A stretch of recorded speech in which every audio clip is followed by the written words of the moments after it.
October 8th, and it is snowing. So I thought I'd come out here with the camera and show you a piece of snow and where we're staying, which is right there. Garage and family room and 2 bedrooms. Very nice. See, the snow's going to get all the way up to the top of that pole right there. Yeah, right. Maybe in the wintertime. Alright, let's go for a little walk. Just taking a path through the woods. Of course, it's very hard to see the path with the snow, so I assume I'm on the path. Go down by the stream and check that out.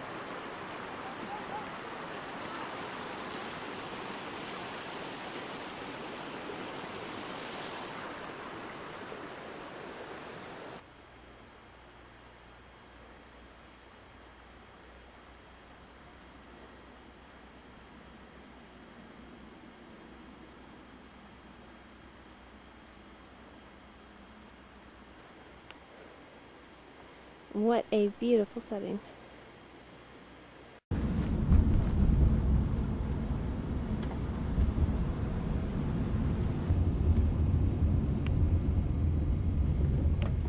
Building of the homes, cabins, also building of the actual mine shafts and structures themselves.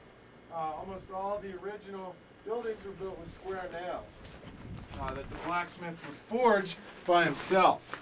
It wasn't until probably around the 20s that you could get fabricated building supplies. So you can sort of date some of the cabins and remains of cabins with just by looking at the nails.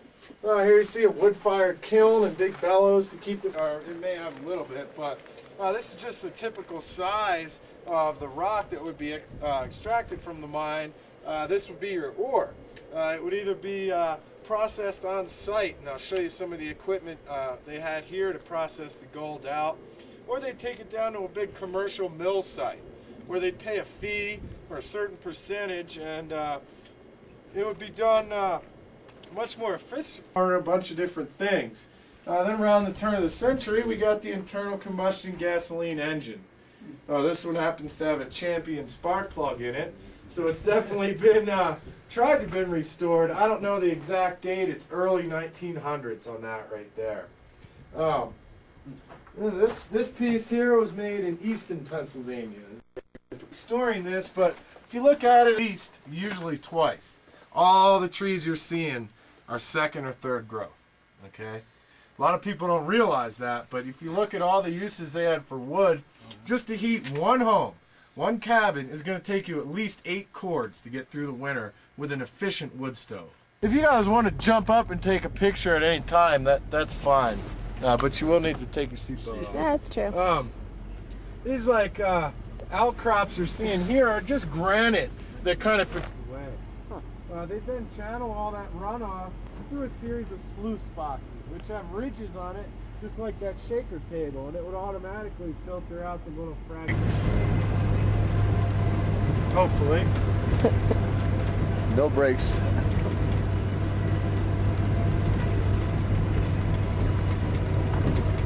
So what's great about these Ford Broncos is they got that, this is second gear.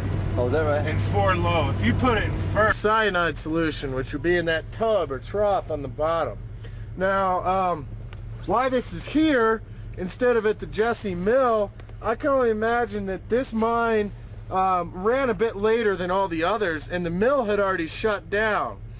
So they brought some of their equipment up here and actually milled their ore. You can see a swatch of dead trees. Now, the toxicity levels in there are probably not dangerous. You could probably go stick some of that dirt in your mouth and live through it. Not that we're going to do it. But what happened, like I said, is as that cyanide and mercury kind of rinsed through this, it took with it all the natural nutrients that a lot of these plants and trees need to grow and survive. You were down at that mine yesterday and you looked up at the hill on your left. Okay. That's basically where we are. We're traveling along that hillside. Oh, okay. All right. Right down there. So this is French Gulch, and it goes all the way back and turns to the right, ends in between these two mountains. The one on the left, which you can't see the top of, is called Mount Guyot. It's 13,385 feet. This is Mount Baldy. It's just under 13,600 feet.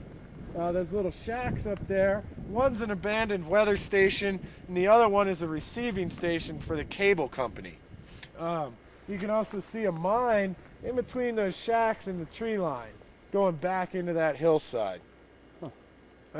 That's Mount Baldy. Now here's Red Mountain, and to the right of Red Mountain, real hard to make out, there's sort of a saddle. That's called Hoosier Pass, and that's about 13 miles south on high. To the right of this pine tree, clouds are really covering it now. You can't see it, unfortunately, but it's Mount Quandary. If you see, look at Breckenridge and go up to the ridge line. You follow it to the left, and it tapers down into the trees. There's another mountain back past that that's 14,000. Colorado history was found. 13 pounds 7 ounces, and a man named Tom carried it down Humbug Hill here into French Gulch and on into Breckenridge. He had it wrapped up in a blanket like this. It looked like he was carrying a baby, so they nicknamed it Tom's Baby. And actually about 10 pounds of it is sitting down in the Museum of Natural History in Denver. This road, you can see it kind of curves around to the right here. This will get very localized, like Breckenridge will get 1.5 feet, and Keystone will get 4 inches. So it's really hard to predict, and this is what it looks like most of the winter, are these low-hanging clouds where it kind of just snows all day. And then usually when it does clear up, it's really beautiful. But it's very We are on our route to Aspen. This is the beautiful view we've been seeing along the highway.